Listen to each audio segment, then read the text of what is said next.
Okay, so we're gonna go through the steps to extubating a COVID positive patient. So first you want to complete your extubation checklist, do your pre-brief before you go in.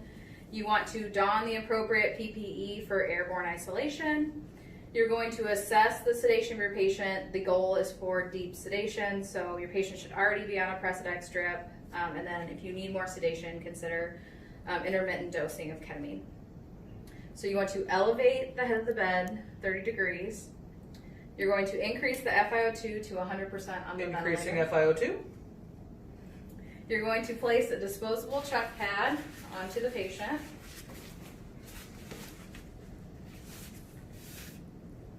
And you're going to then place a trash can near the head of the bed.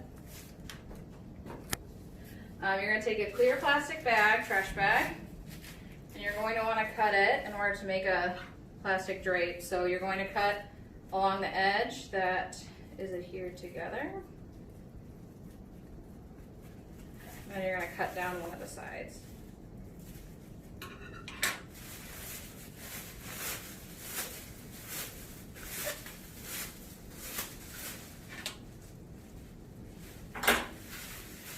While you're getting your drape together, you want to connect your HEPA filter to the bag. That's going to stay on the outside of the drape. And then you're going to put your mask, and you're going to connect it to your T-piece. And you want to be mindful of, you want to make sure that your container here does stay upright. You're going to want to put your treatment in here prior to extubating, even if you're going to use the treatment or not, just so you don't have to break the circuit. You mean that it's heavy? Yep. So then you're going to put your drape over the patient. You're going to make a hole here. And you're going to connect your HEPA filter and bag to the setup underneath the drape.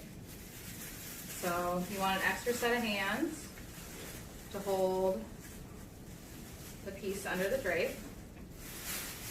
So what you're going to do is the RT is going to be at the head of the bed, and you're going to have an RN next to assist.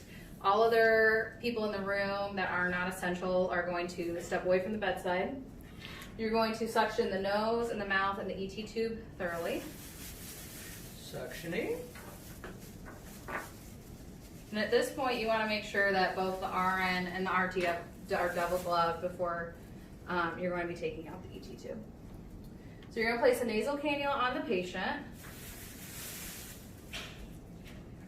and you'll secure it in place. And then you're going to turn on the oxygen. Turn on the oxygen. So you're going to remove the ET tube securement.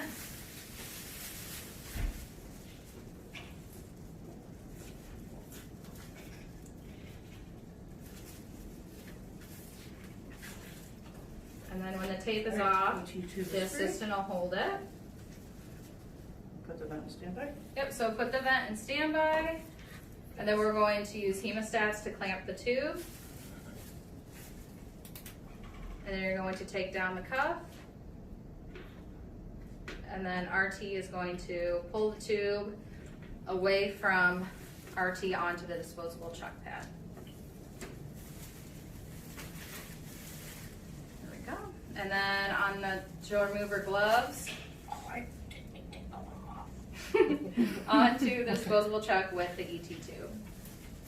Yep, there's some pretend I just took it off. So then the assistant is going to roll up the ET tube into the disposable chuck pad.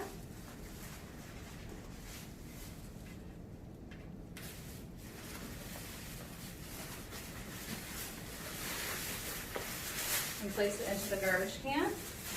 If you would need to bag the patient, what you will do is put the mask onto the patient underneath the drape and ensure there's a good seal. And then you will connect the oxygen to the bag and you'll give ventilation to the patient. If you need to give a treatment, if you need to give a racemic epi, you will hook in your oxygen to the flow meter and run your treatment. Turn the flow meter on. And then once your patient is stable, what you're going to do is you will disconnect, and then you will plastic drape away from you and place it in the garbage.